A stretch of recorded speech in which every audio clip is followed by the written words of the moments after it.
Salut, donc dans cet épisode on va parler de ce mobil-home parce que quand on a acheté la ferme il y avait un mobil-home avec, qu'on a acheté avec en fait, et qui a une vingtaine d'années et qui était un peu dégueulasse. C'est pas très confortable de passer l'hiver dans le mobil-home. Raphaël a testé, voilà, il caille toujours, même avec des bons radiateurs, en plus tu chauffes vraiment dehors. Donc là, avant cet hiver, on a décidé de le rénover un peu. Donc c'est Raphaël qui s'en occupe, pendant que nous, avec Andrea, on continue sur la maison. On avait déjà, en arrivant, refait la plomberie, électricité. On a rajouté un ballon d'eau chaude, 2 radiateurs, et on a refait les évacuations et tout ça. Et on a viré les toilettes, on a mis des toilettes sèches à la place. Et là, dernièrement, on a enlevé le bardage et il y avait du polystyrène, 4 cm de polystyrène sous le bardage qu'on a enlevé aussi. Et on se retrouve avec ces cadres qu'on voit ici. On a fait un choix particulier. Il est toujours posé sur des parpaings, mais en plus de ça, on a rajouté, c'est Raphaël qui a fait ça, les montants là. En gros, personne ne fait ça. Les montants, en fait, ils sont vissés à la structure existante. Il y a genre 4 vis. Et c'est posé directement sur le sol. Donc ici on voit l'arrière du mobil-home. On a décidé de boucher 2 fenêtres. Voilà, et ici on peut voir que, voilà, comme je disais, les montants sont posés directement sur le sol.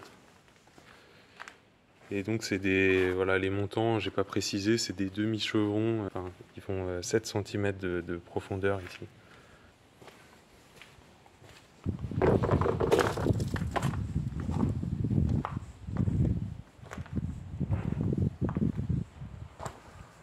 Voilà, on peut voir que là les montants ils vont beaucoup moins bas.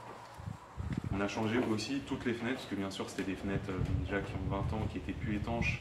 Il y avait carrément de la buée à l'intérieur dans le double vitrage, et c'est des fenêtres de mobil-home qui s'ouvrent vers l'extérieur, c'est pas du tout pratique. Donc là on a mis des fenêtres PVC standards, et les montants là qu'on voit qui ont été rajoutés, ça permet de tenir les fenêtres. Ici, ce qu'on peut voir, c'est une porte-fenêtre. Donc pareil, on a changé la porte-fenêtre qui faisait que elle faisait moins de 2 mètres et on n'arrêtait pas de se prendre la tête dedans. Donc voilà, on a recoupé le haut du mobil-home et on a dû la poser à l'envers. C'est-à-dire qu'elle s'ouvre vers l'extérieur parce qu'il y a à l'intérieur, ça doit faire 1,98 m et ça permettait pas d'ouvrir la porte vers l'intérieur. On a rajouté aussi des lumières extérieures.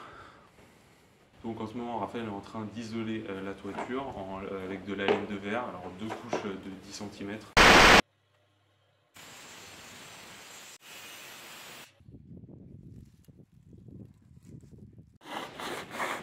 Ça serait plus long, ça serait plus pratique. Mais...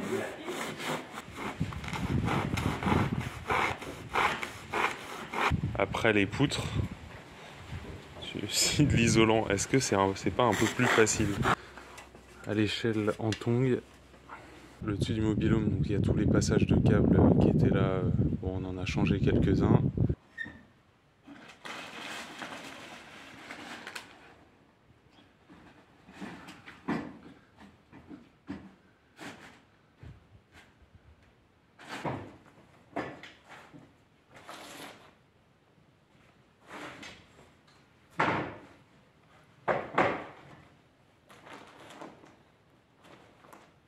Donc là, on voit la première couche de laine de verre sur le toit du mobil-home. Donc c'est des bandes de, je sais plus, 30 ou 40, plutôt 40, qui sont glissées entre les montants existants. Alors on voit peut-être pas sur la vidéo, mais ils sont arrondis les montants, parce qu'il y avait une pente comme sur les mobil-homes. C'est assez classique, ça permet, l'eau elle s'écoule des 2 côtés. Pour la deuxième couche, en fait, ce qu'on a prévu, c'est un genre de caisson géant, en fait, comme on peut voir en face, et même tout autour, même si tout n'est pas terminé, il y a des planches sur les côtés qui forment donc un grand caisson. Et la laine de verre, la deuxième couche sera dans ce caisson.